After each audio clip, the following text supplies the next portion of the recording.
پڑھ لیا ہے اور اس میں لوگ غلط گائیڈ بھی کر رہے ہیں. تو اس لیے میں اس کا جواب دے رہا ہوں کہ اسلام میں کوئی خاص طریقہ نہیں ہے اس پہ فالتو کتابیں لوگوں نے لکھی ہوئی ہیں، پتہ نہیں کیا کیا، وہ ایسے ہی لوگوں کی آ رہا ہے. تو یہ چیز نیچرل ہے.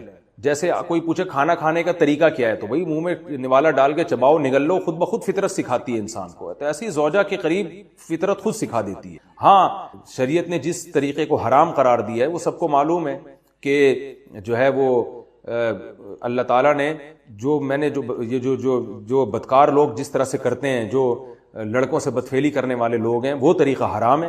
تو باقی اللہ تعالیٰ نے میاں بیوی کا معاملہ رکھا ہے، ایک دوسرے کا لباس ہے، تو کمرے کی باتیں ہیں وہ جیسے چاہیں مناسب سمجھیں، وہ ان کا اپنا ذاتی عمل ہے، اس کا کوئی خاص طریقہ نہیں ہے. اور یہ نیچر انسان کو خود سکھاتی ہے، نہ یہ طریقے نہ کسی سے سیکھنے کی ضرورت ہے. بعض لوگ تو حد درجے کی بے شرمی کرتے ہیں، وہ شادی سے پہلے جو ہے وہ فحش فلمیں دیکھتے ہیں تاکہ ہمیں طریقہ آ جائے. یہ انتہائی درجے کی بےہودگی ہے، انتہائی درجے کی ایک لعنتی عمل ہے یہ. تو یہ کوئی خاص طریقہ نہیں ہے. میاں بیوی ایک دوسرے کا لباس ہیں، وہ جس طرح سے ایک دوسرے کو سیٹسفائی کر سکتے ہیں وہ کر لیں تاکہ ان کی توجہ کسی اور طرف نہ جائے، وہ حلال کی تسکین ان کی بند کمرے کے اندر ہو جائے. اور یہ باتیں لوگوں سے شیئر بھی نہیں کرنی چاہیے. آج یہ بھی ایک حرام کاری ہو رہی ہے. میں بہت سخت الفاظ استعمال کر رہا ہوں اس لیے کہ یہ، اور میرے پاس کوئی ہلکا لفظ نہیں ہے. وہ کیا ہوتا ہے کہ مرد اپنی زوجہ سے ہم بستری کر کے اس کے راز دوستوں کے سامنے فاش کر رہا ہوتا ہے، میں نے ایسے کیا، میں نے ایسا کیا. لڑکیاں بتا رہی ہوتی ہیں اپنی فرینڈز کو کہ میرے شوہر نے میرے ساتھ ایسے کیا. یہ بہت لعنتی عمل ہے. آپ صلی اللہ علیہ وسلم نے فرمایا جو عورت اپنے شوہر کے راز یا شوہر بیوی کے راز فاش کرتا ہے اس پر لعنت ہے. حدیث کا مفہوم ہے یہ. تو یہ بند کمرے کی میاں بیوی کی باتیں، جس طرح سے وہ ایک دوسرے کو سیٹسفائی کر سکتے ہیں وہ کریں، ایک دوسرے کے لیے وہ حلال ہیں. اور بس وہ طریقہ جو لڑکوں سے بدفعلی والا طریقہ ہے وہ طریقہ اسلام میں حرام ہے. اور اسی طرح اورل سیکس پہ بھی میں ایک کلپ ریکارڈ کروا چکا ہوں، وہ بھی سن لیا جائے یا علماء کی جو اس بارے میں رائے ہے وہ دیکھ لی جائے. تو اس کے علاوہ جو بھی ہے میاں بیوی ایک دوسرے کے لیے اللہ نے حلال کیے، کوئی خاص طریقہ نہیں ہے. اور یہ حیا کی باتیں، ان کو بند کمرے کے اندر ہی رہنا چاہیے ان چیزوں. اور اس کے لیے جو فحش فلمیں دیکھی جا رہی ہیں یہ بہت غلط حرکت ہے. اور اس کو نا ایک ایجوکیشن کا نام دے دیا گیا اس زمانے میں، اور سیکس کی تعلیم کے نام سے بچوں کو پڑھایا جا رہا ہے اسکول میں. یہ سب بےہودگی ہے. لاکھوں سال سے انسان دنیا میں زندہ ہے، تو کیا اس کو یہ پتہ ہی نہیں تھا؟ اور یہ ساری 6 ارب انسان ایسے ہی بغیر تعلیم کے پیدا ہو گئے ہیں کیا؟ تو یہ تو چیزیں نیچر خود سکھا دیتی ہے انسان کو کہ کیا کرنا ہے، کیسے کرنا ہے. اس میں کوئی اسکول کالج میں پڑھنے کی ضرورت نہیں ہے. ہاں شرعی احکام اس کے 2-4 ہیں، وہ علماء بتاتے رہتے ہیں، وہ کتابوں میں لکھے ہوئے ہیں کہ کون سا راستہ حرام ہے اور کون سے راستے میں آنا جائز ہے. تو اس لیے میں نے، یہ علم ہے کہ نہیں ہے؟ اب میں نکاح پڑھا رہا ہوں اور وہاں دولہا کو بتاؤں کہ 4 شادیاں سنت ہے، تو دلہن اسی وقت کانپنا شروع کر دے گی، دلہن کے ابا اسی وقت ڈپریشن میں چلے جائیں گے. اچھا ایسے لوگ کرتے کیا ہے؟ جب ان کو سمجھایا جائے کہ یار یہ موقع نہیں ہے، کہیں قرآن و سنت ہر جگہ بیان کرنا چاہیے، دین کی بات جہاں ہو بیان کر دو. تو ایسے پاگلوں سے اسلام کو جتنا نقصان ہوتا ہے وہ جاہل لوگوں سے نہیں ہوتا. تبھی لوگ مجھے کہہ رہے ہوتے ہیں کسی کا نکاح پڑھا رہا ہوتا ہے نا، دوسری شادی پہ بیان ہو جائے، یہ بے موقع بات ہے، پاگل آدمی کس قسم کے الٹے مشورے دے رہے ہو. تو جو بھی علم والا آدمی بے موقع بات کرے گا، چاہے وہ 4 شادیوں کی ہو یا کوئی بھی، یہ تو ایک میں نے مثال دی ہے آپ کو. بہت سے مقررین خطیب لوگ ایسے ہوتے ہیں جو بات کرنے کی نہیں ہے، عوام کے سامنے لانے کی نہیں ہے، وہ لے آتے ہیں عوام کے سامنے. نبی صلی اللہ علیہ وسلم نے فرمایا کلموا الناس علی قدر عقولہم، لوگوں سے ان کے عقل کے حساب سے بات کیا کرو، ایسی بات نہ کرو جو ان کے لیول سے اوپر کی ہے. پھر آگے آپ نے فرمایا کیا تم یہ چاہتے ہو کہ لوگ قرآن و سنت کو جھٹلائیں؟ یعنی کچھ باتیں قرآن و سنت کی ٹھیک ہوتی ہیں لیکن وہ عوام کی فہم سے بالا تر ہوتی ہیں، تو جب تم ان کے سامنے رکھو گے تو وہ قرآن و سنت کو غلط سمجھنا شروع کر دیں گے، وہ سمجھیں گے کہ یہ غلط حدیث ہے معاذ اللہ. تو اس لیے یہ بہت اہم بات ہے. دعوت میں حکمت بہت اہم ہے. نصیحت کب کرنی ہے؟ بعض ماں باپ کی عادت ہوتی ہے بے موقع نصیحتیں شروع کر دیتے ہیں، تو یہ سب چیزیں سیکھنے کی ہوتی ہیں. بے موقع دعوت، بے موقع بات، پھر اس بات کو بیان کیسے کرنا ہے. تو اللہ تعالیٰ نے اس بات کا بہت قرآن میں جگہ جگہ تذکرہ ہے. ایک جگہ فرمایا من یؤت الحکمت فقد اوتی خیرا کثیرا، جس کو اللہ نے حکمت عطا کر دی اس کو خیر کثیر عطا کر دی. اللہ نے بہت بڑی اللہ نے خیر عطا کی ہے اس کو. اس لیے اللہ تعالیٰ سے حکمت مانگنی چاہیے. حکیم لوگ یہ آیتیں اپنے اوپر فٹ کرتے ہیں، کہتے ہیں دیکھو حکیم حکمت ہمارے پاس ہے، وہ حکمت طب ہے، وہ الگ چیز ہے، اس کا اس سے کوئی تعلق نہیں ہے. تو اللہ فرماتے ہیں ہم نے حکمت عطا کی وَكَذَلِكَ نَجْزِي الْمُحْسِنِينَ، اسی طرح ہم اچھے عمل کرنے والوں کو بدلہ دیا کرتے ہیں۔ اللہ نے موسیٰ علیہ السلام کو نہ دولت دی نہ کوئی بنگلہ گاڑی، اللہ نے اچھے عمل کے بدلے میں ان کو کیا عطا کیا؟ علم بھی اور حکمت بھی۔ تو اللہ کی نظر میں پیسہ اتنی ویلیو نہیں ہے جتنی ہم لوگوں نے بنا لی، اللہ کی نظر میں علم اور حکمت کی حیثیت زیادہ ہے۔ وَدَخَلَ الْمَدِينَةَ عَلَى حِينِ غَفْلَةٍ مِّنْ أَهْلِهَا، شہر کے لوگ، مصر شہر کے لوگ آرام کر رہے تھے، دوپہر کا وقت تھا، حضرت موسیٰ علیہ السلام نکلے۔ پوری دنیا میں ہمیشہ سے دوپہر کو قیلولے کا رواج رہا ہے، اس کو قیلولہ کہا جاتا ہے۔ پوری دنیا میں ہمیشہ سے رواج رہا ہے کہ دوپہر کو، صبح کا ناشتے کا تو رواج تھا ہی نہیں، کچھ چیزیں انگریز ہماری سوسائٹی میں لائے کہ ناشتہ انگریز لے کر آیا ہے۔ قدیم عربی میں ناشتے کا لفظ ہی نہیں ہے، حالانکہ عربی کتنی فصیح زبان ہے۔ یہ جو فطور عربی میں ناشتے کو کہتے ہیں یہ جدید عربی ہے، قدیم عربی میں ناشتہ تھا ہی نہیں۔ ہم نے بھی اپنے بڑوں سے سننا ناشتہ واشتہ، ہندوستان میں جانتے بھی نہیں تھے ہوتا کیا ہے۔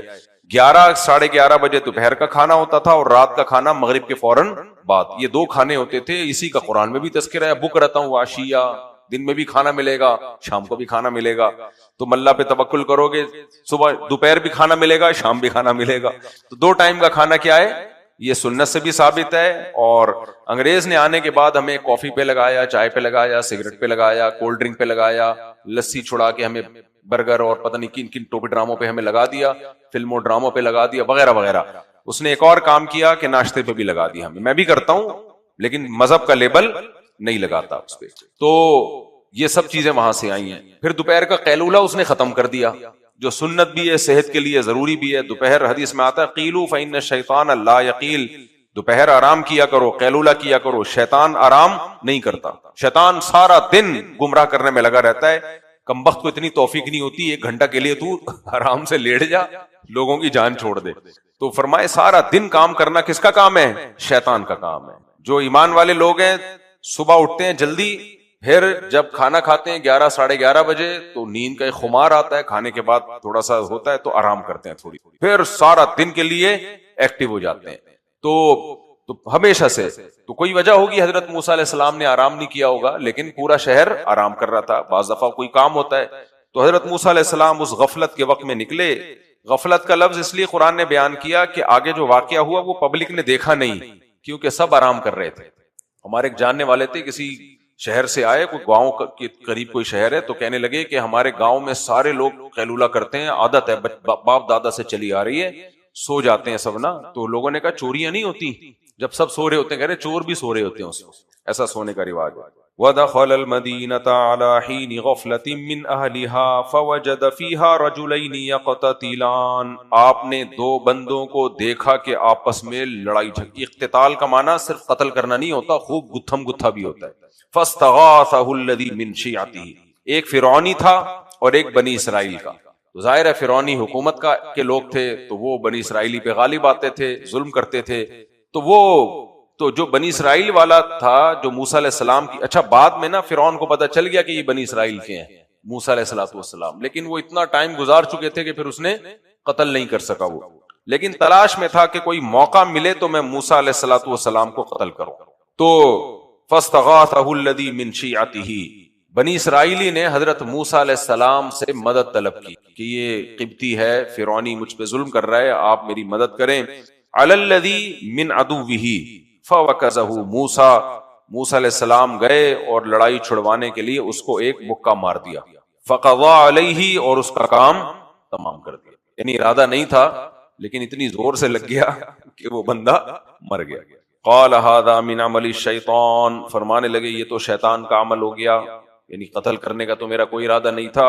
انہ عدو مضل مبین، شیطان واقعی دشمن ہے، گمراہ کرنے والا، کھلا گمراہ کرنے والا ہے، اس سے کبھی اچھی توقع نہیں رکھنی چاہیے۔ یعنی نسبت اپنے کام کی کس کی طرف کی؟ شیطان کی طرف۔ کتنی زور سے لگوا دیا شیطان نے مکہ اتنی زور سے لگوا دیا کہ بندہ مر گیا۔ قال ربی انی ظلمت نفسی، فوراً اللہ سے توبہ کی، اے اللہ میں نے اپنی جان پہ ظلم کیا، فاغفر لی، میرے گناہ کو، میری غلطی کو معاف کر دے۔ فغفر لہ، اللہ کہتے ہیں ہم نے فوراً معاف کر دیا۔ انہ هو الغفور الرحیم، کیونکہ اللہ تعالیٰ بہت زیادہ معاف کرنے والا اور رحم کرنے والا ہے۔ قال ربی بما انعمت علی فلن اکون ظہیرا للمجرمین، پھر موسیٰ علیہ السلام کہنے لگے اے اللہ تو نے مجھ پر انعام کیا. دیکھو بعض دفعہ توبہ قبول ہوتی ہے نا تو دل میں تسلی ہو جاتی ہے, ایسی تسلی کہ یہ توبہ قبول ہو گئی. تو حضرت موسیٰ علیہ السلام کے دل میں بھی تسلی ہو گئی, تو آپ نے دعا مانگی کہ اللہ فلن اکون ظہیرا للمجرمین, میں مجرموں کا کبھی مددگار نہیں بنوں گا. میری توبہ کی تکمیل میں یہ بات ہے. فاصبح فی المدینۃ خائفا یترقب, اب موسیٰ علیہ السلام شہر میں خوف زدہ ہو کے صبح کی آپ نے یترقب, اور اس تجسس میں تھے کہ کوئی مجھے دیکھ تو نہیں رہا, کیونکہ قتل تو ہوا ہے, اب ظاہر ہے انکوائری ہوگی فرعون کے دربار میں, حکومت میں, عدلیہ جو بھی اس زمانے میں تھی وہ تحقیق کرے گی بھائی بندہ قتل کس نے کیا ہے. تو دیکھا تو کسی نے ہے نہیں. اچھا یہ بھی کسی کے ذہن میں خیال ہو سکتا ہے, دیکھو اگر کسی سے ناحق کوئی بندہ قتل ہو جائے نا, جان کر نہیں, اس کو قتل خطا کہتے ہیں. تو قتل خطا میں شریعت کا حکم یہ ہے, ہماری شریعت کا, کہ جس کا بندہ مارا ہے ان کے رشتہ داروں کو دیت دیں. آپ ان کے رشتہ داروں کو دیت دیں. 100 اونٹ ہے یا گولڈ میں اس کی قیمت ابھی مجھے یاد نہیں پڑ رہی کہ کتنے تولہ گولڈ بنتا ہے, کتنے گرام گولڈ بنتا ہے, ٹھیک ٹھاک رقم بنتی ہے, لیکن وہ رقم صرف قاتل پہ نہیں آئے گی کیونکہ اس نے جان کر نہیں مارا, وہ رقم اس کے عاقلہ پہ آئے گی. عاقلہ اسے کہتے ہیں کہ آپ کسی کمپنی میں جاب کرتے ہیں اور آپ کی گاڑی کے نیچے کوئی بندہ آ گیا, آپ کا ارادہ نہیں تھا مارنے کا, نہ آپ نے ٹریفک کے قانون کو توڑا, بلکہ آپ جا رہے اور ہو جاتا ہے بعض دفعہ تو بندہ آ گیا, یا آپ نے لڑائی میں کسی کو مکہ مارا, قتل کی نیت نہیں تھی اور بندہ مر گیا. بعض دفعہ ایسے پوائنٹ پہ لگ جاتا ہے کہ آپ کا ارادہ نہیں تھا لیکن مر گیا وہ, یا وہ پہلے سے ہی بیمار تھا, آپ نے چماٹا مارا, وہ کوئی ہارٹ پیشنٹ تھا, اس کو ہارٹ اٹیک ہو گیا, وہ آپ نے تھوڑی مارا ہے, وہ تو ہارٹ اٹیک ہوا ہے اس کو. تو قتل خطا میں, یا آپ کسی جانور کو شکار کر رہے تھے, گولی چلی اور کوئی بندہ سامنے آ گیا غلطی سے, ایسے بھی بہت واقعات ہوتے ہیں, شکار کرنے گئے ہرن کو مار رہے تھے, لگ کسی اور کو گیا, تو اس کو قتل خطا کہتے ہیں. تو قتل خطا میں کیا ہے کہ دیت دینی پڑے گی مقتول کے وارثوں کو, اس کی بیوی کو, اس کے بچوں کو. اب کیا ہے کہ قتل خطا یہ دیت آپ پر لازم اکیلے پر نہیں ہوتی. آپ کسی کمپنی میں جاب کرتے ہیں نا, کسی ادارے میں, تو ان ادارے کے تمام افراد پر تقسیم ہوگی 3 سال کی قسطوں میں. یعنی شریعت کا قانون یہ ہے کہ جس ادارے میں آپ جاب کر رہے ہیں, کوئی ایک رجسٹرڈ ایسی جگہ ہو جس میں آپ سب کے نام آتے ہوں, تو وہ ان تمام لوگوں پر وہ ادارہ اس کا ذمہ دار ہوگا. سمجھ میں آ رہی ہے بات؟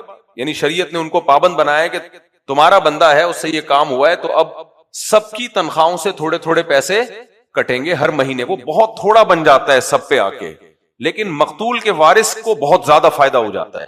تو اس کے دل میں جو انتقام کی آگ ہے وہ بھی ٹھنڈی ہو جاتی ہے, اور قاتل کو اس کی حیثیت سے زیادہ سزا بھی نہیں ملتی. تو یہ بہت اچھا قانون شریعت نے بنایا کہ جو جہاں یہ جاب کر رہا ہے نا, جو بھی ادارہ ہے, وہ ادارہ دے گا اور سب کی تنخواہوں سے کاٹے گا, اور 3 سال تک قسطوں کی صورت میں یہ رقم مقتول کے وارثوں کو دی جائے گی. اور اللہ کی طرف سے جو قاتل کو کے لیے کفارہ ہے, یعنی مالی تو اس پر بہت زیادہ بوجھ نہیں آ رہا, لیکن 2 مہینے کے لگاتار روزے, یہ اس کی سزا ہے. سمجھ میں آ رہی ہے بات؟ یہ کفارے کے طور پر اس کو رکھنے پڑیں گے. اب سوال پیدا ہوتا ہے اس نے جان کے نہیں کیا, تو بھائی جان کے نہیں کیا, لیکن شریعت پھر بھی اس کو پنشمنٹ دیتی ہے, کیونکہ کچھ نہ کچھ کوتاہی بعض دفعہ انسان کی طرف سے ہوتی ہے, تو لوگ اس کوتاہی سے بچیں. تو اس میں خوب سمجھ لیں, آپ کی گاڑی کے نیچے کوئی بندہ مر گیا تو 60 روزے لازم ہے. بعض دفعہ ایسے کئی دفعہ کیس آئے ہیں کہ عورت سو رہی ہے, کروٹ لی تو اس کا بچہ اس کے نیچے آ کے دب گیا, تو عورت پہ بھی دیت بھی لازم ہوگی اور 60 روزے بھی اس پہ لازم ہوں گے. تو اس طرح کی غلطیوں سے جب کوئی بندہ مر جاتا ہے تو 60 روزے لازم ہوتے ہیں. اب سمجھو اس بات کو. یہاں ایک سوال پیدا ہوتا ہے کہ حضرت موسیٰ علیہ الصلوۃ والسلام نے گرفتاری کیوں نہیں دے دی کہ بھئی میں دیت دینے کے لیے تیار ہوں, جو بھی اس زمانے میں دیت ہوگی, کیونکہ جو بندہ گیا اس کی دیت تو بنتی ہے نا, تو دیت دینے کے لیے تیار ہوں, اور جو کفارہ ہے وہ اس زمانے کی شریعت میں جو بھی ہوگا وہ تو اللہ جانے, حضرت موسیٰ علیہ السلام جانے کہ روزے ہیں یا نہیں ہیں, کیا ہے. دیکھیں یہاں کنڈیشن یہ ہے, اس سے میں مسئلہ ایک آپ کے سامنے نکال کے بیان کر رہا ہوں کہ جب آپ کو پتا ہو کہ میں انصاف کے لیے تیار ہوں لیکن سامنے والا مجھے انصاف نہیں دے گا, وہ اس کو بنیاد بنا کے مجھ پہ ظلم کرے گا, پھر گرفتاری دینے کی شریعت میں اجازت ہے کہ آپ گرفتاری نہ دیں. ایسے کیسز ہمارے پاس بھی آتے ہیں, غلطی سے بندہ مر گیا تو اب خطرہ یہ ہوتا ہے کہ کوئی اور اس سے اپنی دشمنی نکالے گا پھر کورٹ میں, اور دشمنی نکال کے اتنی سزا اسے ملے گی جتنی بنتی نہیں ہے. ایسی صورت میں پھر نکل لے پتلی گلی سے, کیونکہ جو سزا بنتی ہے وہ تو لینا، جو نہیں بنتی وہ کیوں اس کے اوپر ڈالی جا رہی ہے؟ تو ہماری عدالتوں میں اس طرح بھی ہو رہا ہوتا ہے.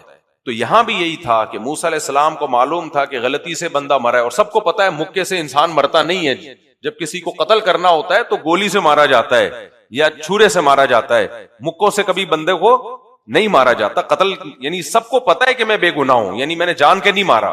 لیکن یہ جو کیس مجھ پہ ڈالیں گے وہ کون سا کیس ڈالیں گے؟ قتل نفس کا.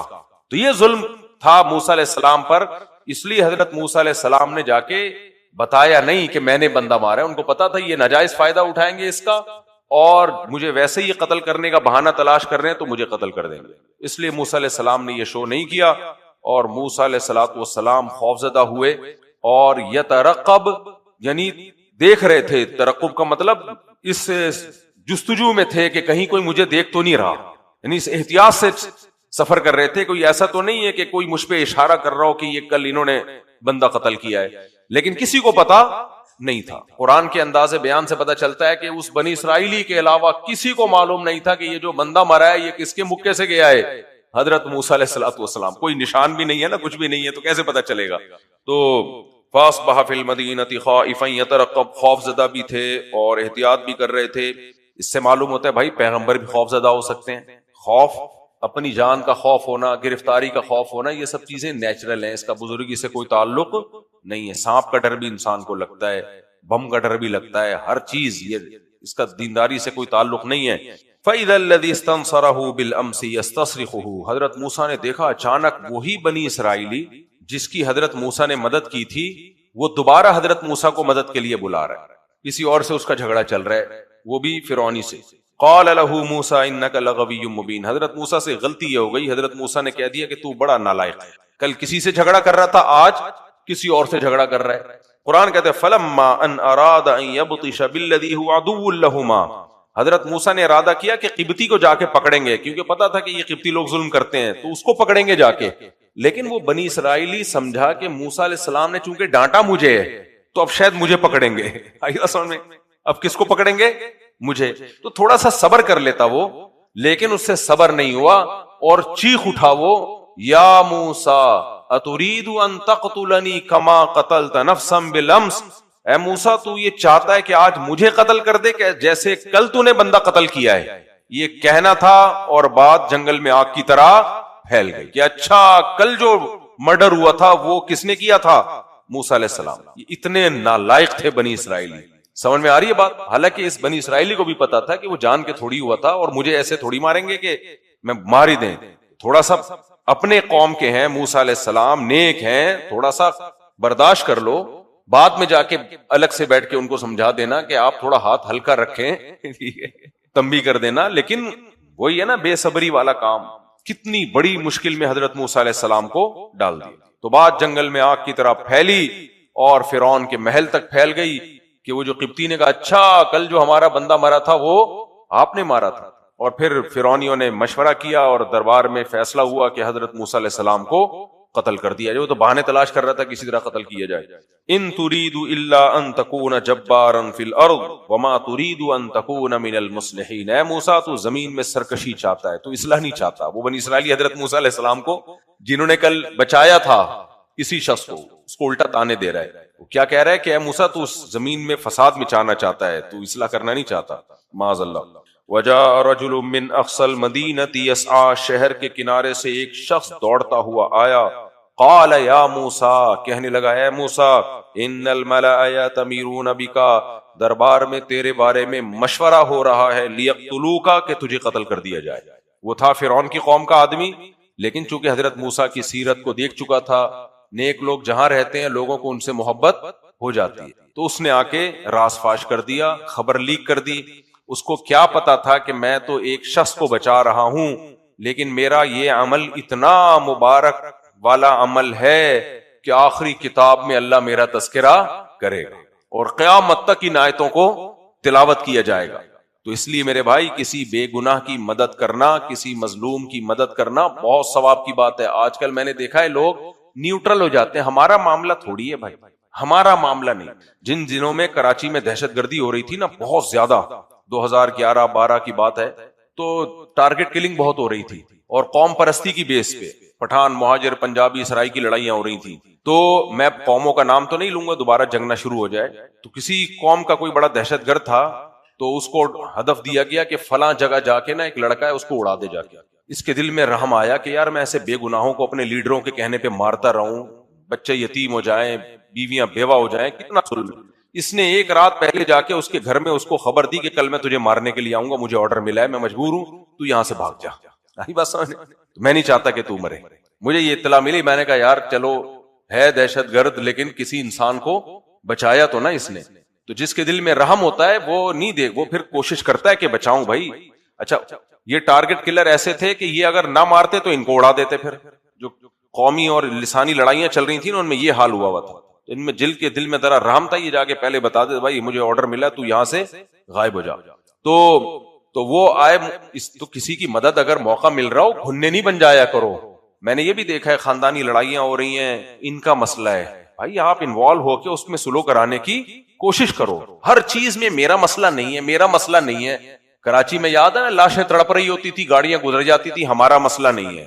یار انسانیت بھی کوئی چیز ہوتی ہے بھائی.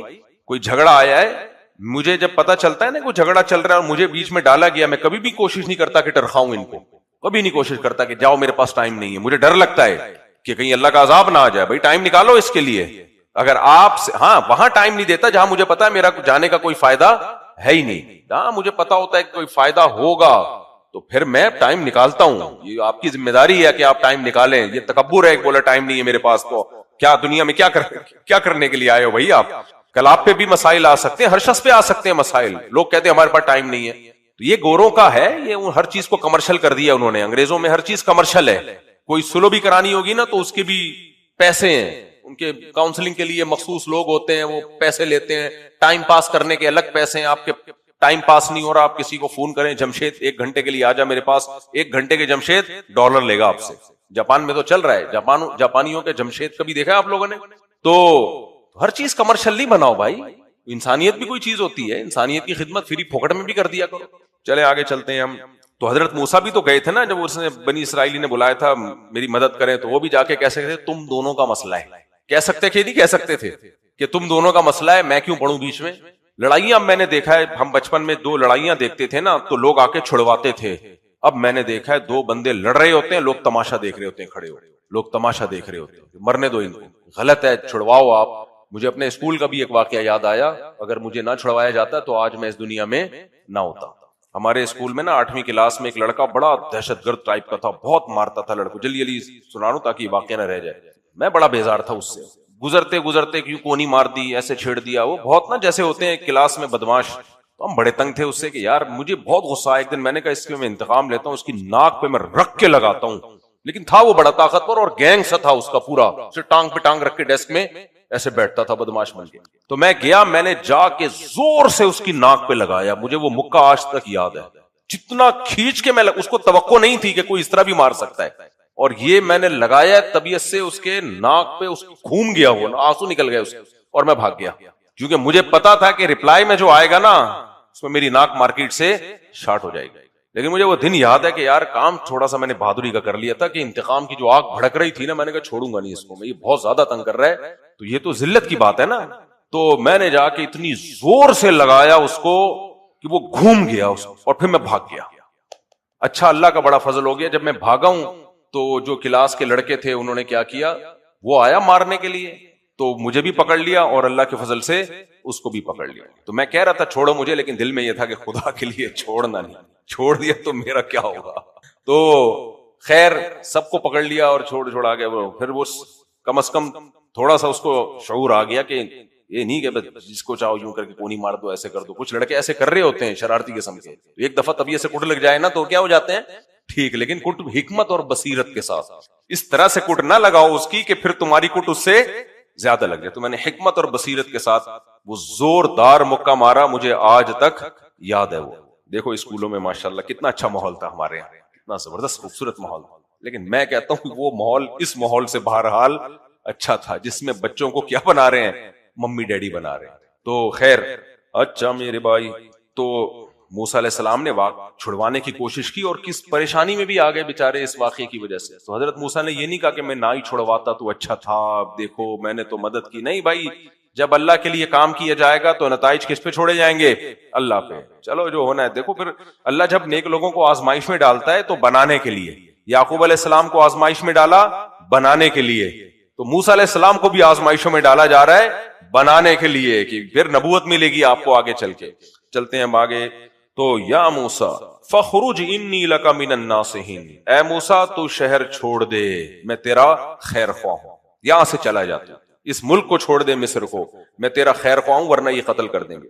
حضرت موسیٰ نے یہ نہیں فرمایا کہ میں اللہ پہ توکل کرتا ہوں, موت جس دن قبر میں آنی ہے. آج کل دیندار لوگ یہ باتیں شروع کر دیتے, جو قبر میں آنی ہے وہ قبر میں آئے گی, جو قبر سے اوپر آنی ہے وہ اوپر آئے گی. یہ بات 100% درست ہے, جو رات قبر میں آنی ہے وہ قبر میں ہی آئے گی.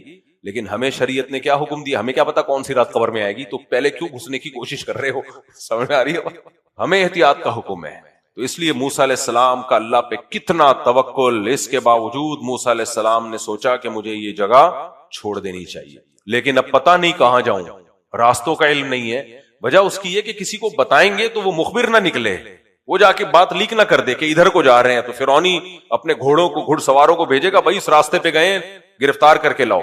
تو فخرج منها خائفا يترقب, حضرت موسیٰ خوف زدہ حالت میں چپکے سے نکلے.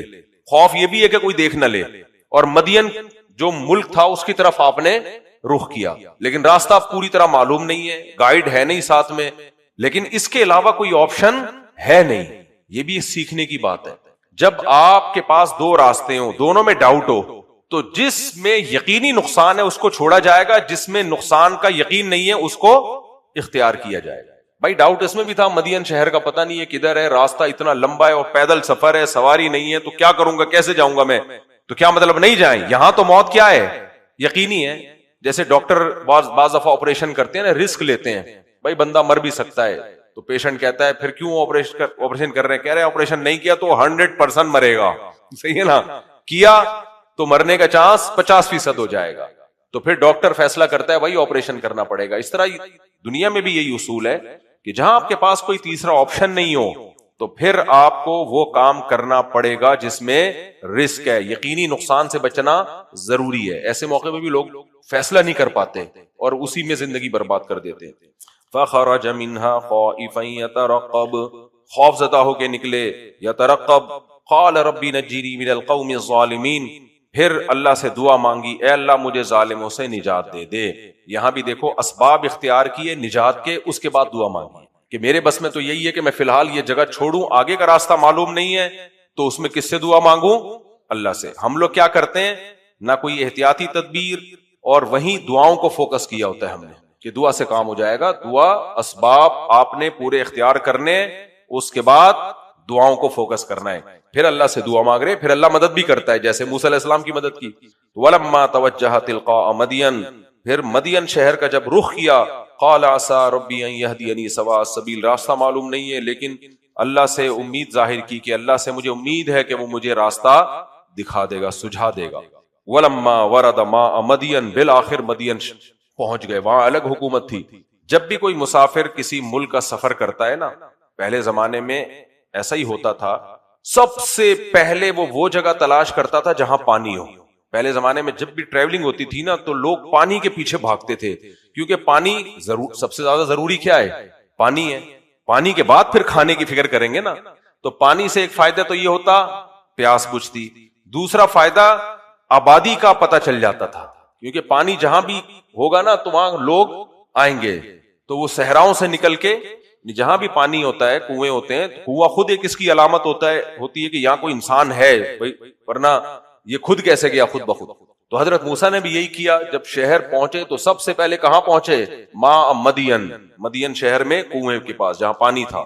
وجد علیہ امۃ من الناس یسقون, وہاں کچھ لوگوں کو دیکھا جو جانوروں کو, جو پانی پلا رہے ہیں اپنے مویشیوں کو, جانوروں کو. وجد من دونہم امرأتین تذودان, دیکھا کچھ دو لڑکیاں ہیں, بچیاں ہیں, عورتیں ہیں جو اپنے جانوروں کو ہٹا رہی تھی کہ وہ نہ چلے جائیں پہلے. تو حضرت موسیٰ علیہ السلام کو حیرانگی ہوئی کہ اتنا رش لگا ہوا ہے اور یہ کم عمر بچیاں ہیں, تو یہ کیوں پیچھے دھکیل رہی ہیں اپنے جانوروں کو؟ وہاں جا کے انہوں نے پوچھا ما خطبکما، کیا حالت ہے تمہاری؟ قالتا لا نسقی حتی یصدر الرعاء، انہوں نے کہا ہم اس وقت تک نہیں پانی پلا سکتے جب تک یہ سارے جو راعی ہیں، چرواہے ہیں، یہ اپنے جانوروں کو پانی نہ پلا دیں، آخر میں ہمارا نمبر آئے گا۔ بات سمجھ میں آ رہی ہے؟ کیسے بغیرت قسم کے لوگ تھے یا نہیں تھے؟ ہیں دو بیچاری کم عمر بچیاں کھڑی ہوئی ہیں جانوروں کو لے کے، اور یہ سارے مستنڈے ان کا خیال نہیں کر رہے، یہ سب جب رش سے فارغ ہو گئے تو پھر ان کا نمبر آئے گا۔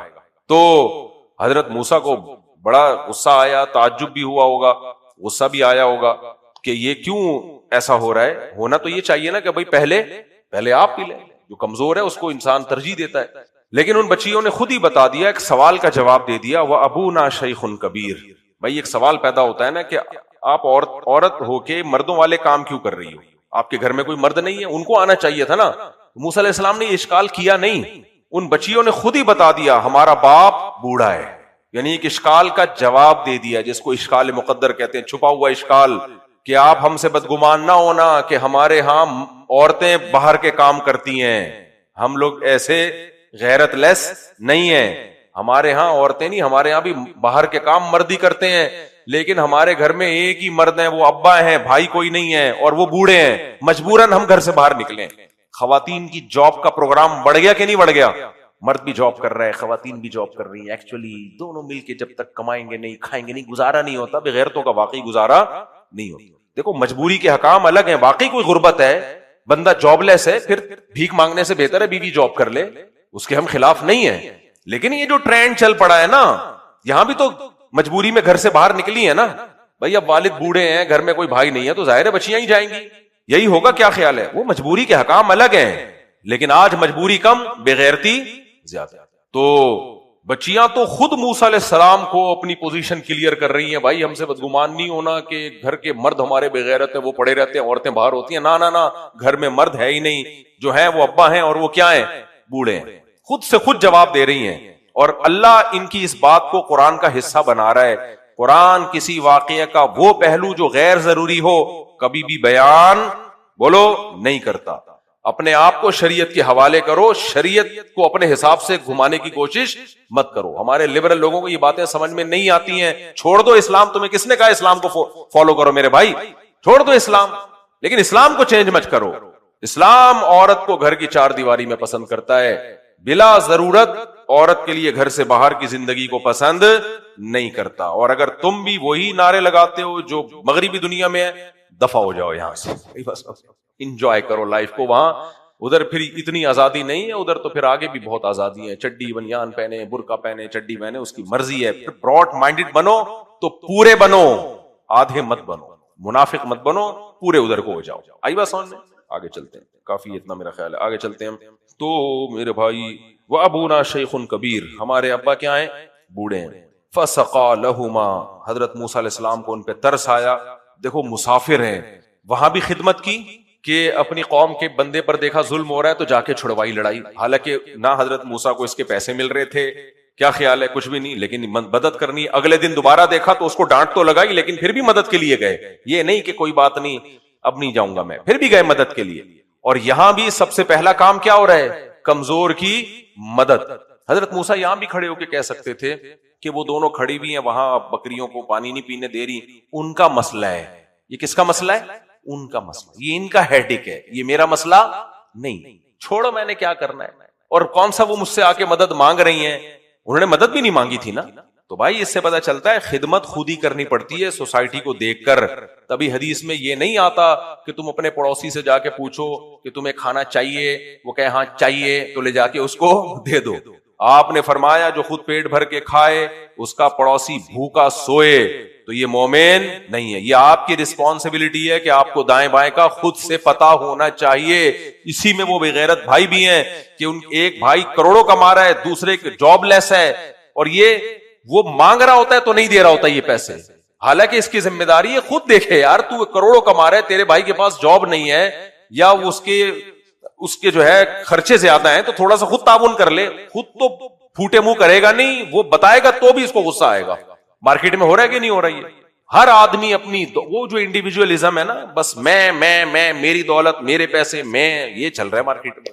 تو گزارو زندگی، اللہ پھر پوچھ لے گا. اللہ کو ایسے لوگ بالکل، اللہ ہی جو موسیٰ علیہ السلام کے واقعات، دیکھو یہ پورے واقعے کو بیان کرنے کی کیا ضرورت ہے، اصل میں اسے واقعے کے ایک ایک پہلو میں کیا ہے، سبق ہے. خود سے جا کے مدد کا جذبہ، خود سے مدد کا جذبہ.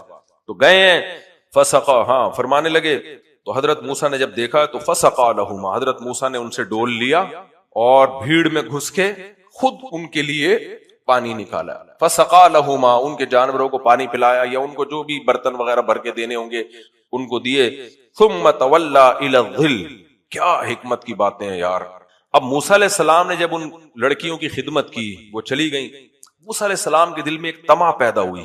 ایک طمع سمجھتے ہیں، ایک امید کہ میں نے تو اللہ کے لیے ان کی خدمت کی ہے، میری کوئی نیت ان سے معاوضے کی نہیں تھی، لہذا ان سے کہا بھی نہیں کہ میں نے آپ کو یہ پانی پلایا تو آپ ذرا جا کے گھر میں ذکر کرنا، مجھے آیا ہوں، میں مسافر ہوں، کوئی کھانے پینے کا انتظام نہیں ہے، کوئی جاب نہیں ہے، کوئی رہنے کا ٹھکانہ نہیں ہے، تو ذرا کوئی میں نے آپ کی مدد کی ہے تو آپ بھی تھوڑی سی میری مدد کر دیں.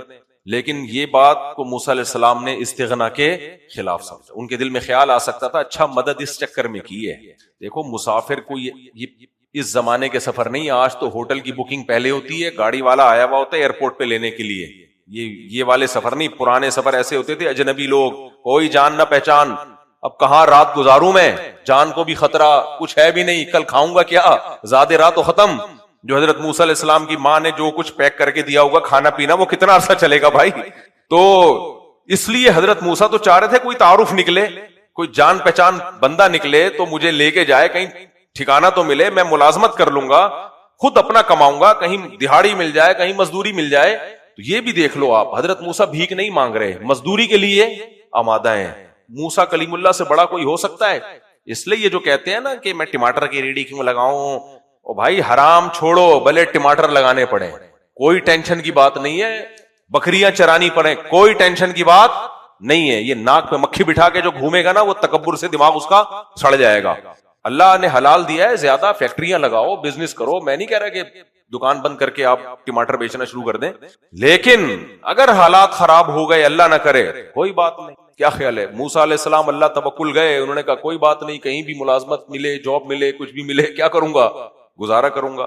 تو اب ان سے نہیں کہا، لیکن ان کی چونکہ مدد کر لی تھی تو ایک امید ہو گئی کہ شاید یہ جائیں گھر میں اپنے ابا سے ذکر کریں اور ابا مجھے بلائیں اور کوئی کھانے پینے کا، کوئی رہائش کا انتظام ہو جائے. تو دل میں طمع پیدا ہوئی تو ان سے نہیں کہا، لیکن اللہ سے دعا مانگنے لگے. اس میں ہمیں سبق ملتا ہے کہ آپ کے دل میں کوئی طمع پیدا ہو، کہیں سے کچھ امید پیدا ہو، تو اللہ کے سامنے اس کا تذکرہ کرنے میں کوئی حرج نہیں ہے، کیونکہ اللہ کے سامنے استغنا نہیں کرنا، اللہ کے سامنے تو جھکنا ہے، اپنے آپ کو بھکاری بنا کے پیش کرنا ہے.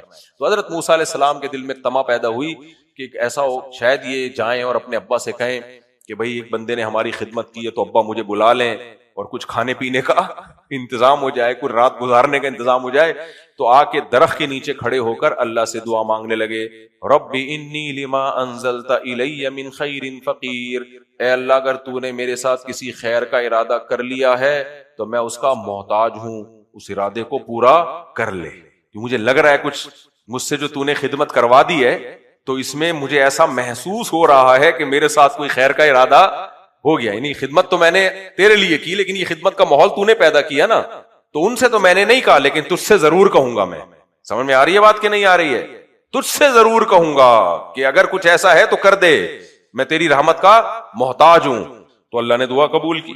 فجاءت احداہما تمشی علی استحیاء، ان بچیوں کا باپ بھی کوئی غیرت مند آدمی تھا. ان لوگوں نے کہا کہ شعیب علیہ السلام تھے، لیکن اس میں کوئی صحیح حدیث سے یہ بات ثابت نہیں ہے کہ وہ شعیب علیہ السلام تھے. جو بھی تھے بڑے غیرت والے، کیونکہ بغیرت لوگ کیا کرتے ہیں پتہ ہے آپ کو؟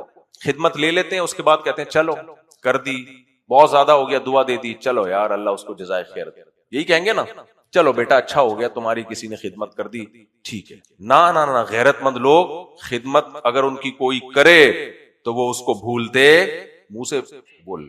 حضرت موسیٰ کو پتا نہیں تھا کہ میں اگر غیرت مند ہوں تو میرا ٹاکرا جس سے ہوا ہے وہ بھی کیا ہے بھائی، وہ بھی غیرت مند. کوئی خاندانی لوگوں سے اس دفعہ پہلے بنی اسرائیل سے واسطہ پڑا تھا، کتنی بھی غیرتی کی نا اس نے, اس کی مدد کی, اگلے دن وہی راز فاش کر دیا اس نے. تو اس دفعہ اللہ نے آپ کو کس سے ملایا؟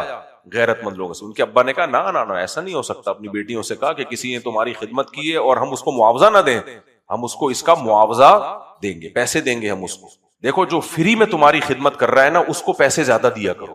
ہمارے یہاں پتہ ہے کیا ہے, جو ملازم دیانتداری کے ساتھ ملازمت کرے, سیٹ اس کو نچوڑے گا, ایسے نچوڑے گا, کہہ رہے یہ کون سا بھاگا جا رہا ہے, اور تنخواہ کم کرنے کی کوشش کرے گا, اس کی مجبوری سے اور فائدہ اٹھائے گا, اور جو بھاگنے کی کوشش میں اس کی تنخواہیں بڑھاتا رہے گا. یہ غلط ہے. غیرت مند لوگ کیا کرتے ہیں, یار یہ وفادار ہے, یہ کام بھی ٹائم پہ کر دیتا ہے, کم تنخواہ پہ راضی ہے, اس کی تنخواہ زیادہ دو, کیونکہ یہ وفادار ہے, کم پہ بھی میرے ساتھ کام کر رہا ہے.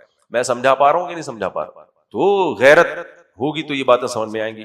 تو ان کے ابا یہ کہہ سکتے تھے کہ چھوڑو بس ہو گئی خدمت. نا انہوں نے تو فری میں کی ہے, لیکن ہم فری میں نہیں, ہم ایسے غیرت مندوں کو معاوضہ دیں گے. تو فجاءت احداہما تمشی علی استحیاء, ان دونوں میں سے ایک حیا کے ساتھ چلتی ہوئی آئی. اب دیکھو قرآن نے ان کے چلنے کے ساتھ ان کی حیا کا بھی تذکرہ کیا, کیونکہ اللہ کو عورت کی چال میں حیا پسند ہے. اس سے پتا چلا اللہ کو عورت کی میراتھن ریس پسند بولو نہیں. میں یہ نہیں کہہ رہا خواتین جاگنگ نہ کریں, میری رائے یہ ہے کہ اس زمانے میں فزیکل فٹنس کے لیے جتنی مرد کے لیے ایکسرسائز ضروری ہے, عورتوں کے لیے بھی اس سے زیادہ ضروری ہے, لیکن پردے کے ساتھ ہو, حیا کے ساتھ ہو, پردے کے ساتھ ہو. میری رائے کہ خواتین کے جم ہونے چاہیے, اور یہ میں مشاہدے کی پر مبنی. پہلے زمانے کی عورتیں بہت محنت کے کام تھے, سل پہ پیستی تھی چیزوں کو, اب مشینیں آ گئی, سب کام مشینیں کر رہی ہیں. بچوں کی ہگائی متائی پیمپر نے اپنے ذمہ لی ہوئی ہے, ماں کا کام نہیں ہے. پہلے مائیں بچوں کو نالی پہ لے کے بیٹھی رہتی تھی, واش روم میں آواز مار رہی ہوتی تھی کہ اب یہ آواز سن کے اس کا مائنڈ بنے گا. اب ایسا ہے کر رہی ہوتی تھی نا مائیں کہ بچے کا مائنڈ ہو گیا, اس کا مطلب نکال دے بھائی. اب بچہ نکال دیتا تھا, وہ گھنٹوں گھنٹوں بیٹھی رہتی تھی. اب تھوڑی پیمپر ہے, پیمپر ہٹایا, رپورٹ دیکھی, کیا رپورٹ ہے, کلیئر ہے, تو واپس وہی پیمپر لگا دیا. چلو یہ چل رہا ہے مارکیٹ سے. مردوں کا بھی ایسا ہی ہے, وہ کون سا کوئی محنت کے کام کر رہے ہیں, دفتر میں بیٹھے رہتے ہیں, ٹھش پش ٹھش پش, یہ بس ایکسس, یہ مسل بن رہے ہیں آپ کے نا اس کے. تو یہ تو بہت ضروری ہے خواتین کے لیے بھی, واکنگ بھی, جاگنگ بھی, پردے کے ساتھ ہو, یہ سب کچھ. لیکن جب مردوں کے سامنے ہو تو اس میں حیا جھلکنی چاہیے. سمجھ میں آ رہی ہے بات کہ نہیں آ رہی سمجھ میں؟ اس میں حیا جھلکنی چاہیے. دیکھو طواف کھلے عام ہوتا ہے نا, نبی نے طواف کے 3 چکروں میں شروع میں رمل کیا ہے. عورت کو رمل کی اجازت نہیں ہے, عورت کو رمل کی اجازت نہیں ہے, کیونکہ کھلے عام حج ہوتا ہے. اسی طرح لبیک عورت زور سے نہیں کہے گی, حتیٰ کہ عورت پیچھے تراویح پڑھ رہی ہے, حافظہ ہے, امام کو غلطی ہو گئی, عورت آواز سے نہیں بتائے گی اس کو, دائیں ہاتھ کو بائیں ہاتھ پہ مارے گی, ایسے آواز مارے گی, ایسے, جس سے پتا چل جائے گا امام کو کہ میں کیا کر رہا ہوں, غلط پڑھ رہا ہوں. تو مردوں کی موجودگی میں بھائی کیا ہے, حیا ہے اس میں. تو میراتھن ریس تو کھلی ڈلی ہو رہی ہوتی ہے. تو جم, جاگنگ, یہ سب کچھ عورتوں کے لیے ہماری حکومت کو چاہیے. خواتین کی انگریز بنایا کرتا تھا. میں گیا ہوں نا باہر ملکوں میں, تو پرانے پارک دیکھیں, ونس اپون اے ٹائم گوروں نے صرف خواتین کے لیے, ان میں بھی اس وقت غیرت اور حیا 100-150 سال پہلے ان میں بھی تھوڑی شرم و حیا تھی, تو انہوں نے لڑکیوں کے لیے, خواتین کے لیے الگ جاگنگ ٹریک بنائے ہوئے تھے. وہ ابھی بھی پارک کینیڈا میں اور ان ملکوں میں موجود ہیں کہ بھئی یہاں صرف عورتیں آئیں گی, آدمی کا یہاں داخلہ نہیں. اب تو انہوں نے غیرت محرت سب مارکیٹ سے کیا ہو گئی, شارٹ. ہم لوگ بھی انہی کو فالو کر رہے ہیں. 100 سال پہلے ان کے بھی ایسا ہوتا تھا, خواتین کے لیے الگ. تو میں اس کو ضروری سمجھتا ہوں, کیونکہ جو خواتین ایکسرسائز نہیں کرتی نا, ان کی جو بیماریاں آتی ہیں, موٹاپا آتا ہے, ڈپریشن, اس سے گھروں میں بھی طلاقیں ہوتی ہیں. صحت مند میاں بیوی خوش رہتے ہیں, ایک دوسرے کو خوش رکھتے ہیں. ایک بھی ان میں گول ہو گیا نا, کولیسٹرول کا ڈبہ بن گیا, وہ ٹینشن کدھر پارسل کرے گا, بیوی کو. بیوی ایسی ہو گئی وہ ٹینشن پارسل کرے گی. آج کل ٹینشن رکھتا کوئی نہیں ہے, فوراً پارسل کر دیتا ہے. سمجھ آ رہی ہے؟ لڑائیاں ہوتی ہیں, جھگڑے ہوتے ہیں. میرے سامنے ایسے کیس آئے ہیں, آدمی بھی گول, قدرتی گول نہیں, یعنی کھا کھا کے, عورت بھی. تو میں نے ان کو مشورہ دیا, میں نے کہا بھائی جم جاؤ, ایکسرسائز کرو, پتلے ہو جاؤ, ان کی لڑائیاں ختم, موڈ صحیح ہو گیا بھائی ان کا. تو اس لیے میں تو اس کو بہت زیادہ ضروری سمجھتا ہوں. لیکن جب پبلک میں عورت ہوگی تو فجاءت احداہما تمشی علی استحیاء, حیا کے ساتھ چلتی ہوئی آئی. قرآن اس چیز کو ہائی لائٹ کر رہا ہے. ہمارے ہاں کچھ لوگ اتنے سخت ہو جاتے ہیں کہ وہ اس کے قائل ہی نہیں ہے کہ عورت واکنگ کرے, یا وہ گھروں میں نہیں ہوتا. بھائی آج کل گھر بھی چھوٹے ہوتے ہیں, چلنا پھرنا نہیں ہوتا, کھا کھا کے بیڑا غرق ہو رہا ہے, مر رہے ہیں. پھر جو لاکھوں روپے بیوی کے علاج پہ خرچ ہو رہے ہیں، شوگر، بلڈ پریشر، بیسیوں قسم کی. پھر ایک بڑا مصیبت یہ ہے کہ جب آپ کی بیگم کھا کھا کے گول ہو گئی، پھر آدمی کی اس میں دلچسپی ختم، وہ ادھر باہر جا کے الگ جگہ منہ مار رہا ہے. وہ ٹی وی پہ جب میڈیا پہ دیکھتا ہے ایک سے ایک ہیروئن نظر آ رہی ہوتی ہے اس کو. دیکھو قدرت کی طرف سے کوئی ہے وہ تو پھر الگ بات ہے نا. کچھ لوگ قدرت کی طرف سے بھاری جسم کے ہوتے ہیں، ہمارے یہاں قدرت کی طرف سے نہیں، زیادہ اپنی کوتاہیوں کی وجہ سے زیادہ مسئلہ ہو رہا ہے. تو آدمی کا بھی بیڑا غرق، عورت کا بھی بیڑا غرق، پھر ان کی محبتیں ختم، پھر ادھر ادھر جا کے منہ مار رہے ہوتے ہیں. اتنی سارے فسادات کسی کام میں ہو تو شریعت اس کو پسند کرے گی اس کام کو. اس لیے یہ جو ورزش ہے یا یہ سب چیزیں ہیں یہ شریعت ہی کا حکم سمجھ کے کرنی چاہیے. آگے چلتے ہیں جلدی سے، ہم اس واقعے کو مکمل کر دوں میں. اچھا میرے بوئی، بس تھوڑا سا رہ گیا. فجاءت احداهما تمشي على استحياء قالت ان ابي يدعوك، کہنے لگی میرے ابا نے آپ کو بلایا ہے، ليجزيك، تاکہ آپ کو بدلہ دیں، اجرا ما سقيت لنا، آپ نے جو ہمیں پانی پلایا ہے یعنی ہمارے جانوروں کو، اس کا میرے والد آپ کو بدلہ دینا چاہتے ہیں. حضرت موسیٰ نے یہ نہیں کہا نہیں مجھے کچھ بھی نہیں چاہیے. نہیں بھائی، جو بغیر لالچ کے، بغیر مانگے جو نعمت ملے وہ کس کی طرف سے ہے؟ اللہ کی طرف سے. یہی بیلنس ہے. کچھ لوگ استغنا میں حد سے آگے نکل جاتے ہیں، نہیں جی ہم کیوں کسی، ہم نے فری میں کیا ہے. بھائی آپ کو ضرورت ہے، اب ایک موقع آیا ہے تو کیا کرو گے آپ؟ تو حضرت موسیٰ نے کہا چلو ٹھیک ہے بھائی، اللہ کی طرف سے خود بخود آ رہا ہے تو کیا ہے، آنے دو، یہ تو اللہ نے دعا قبول کی ہے. کتنی بیلنس زندگی ہے یا نہیں ہے، اور قرآن اس پہلو کو بیان کر رہا ہے. کیوں؟ یہی بیلنس ہمیں پیدا کرنے کی ضرورت ہے. نہ لالچ کرنی ہے، اور اللہ کی نعمت آ رہی ہے تو پھر زیادہ فنٹر بننے کی کوشش نہیں کرنی. زیادہ فنٹر بن رہے ہوتے ہیں نہیں تو پھر ان پہ جب حالات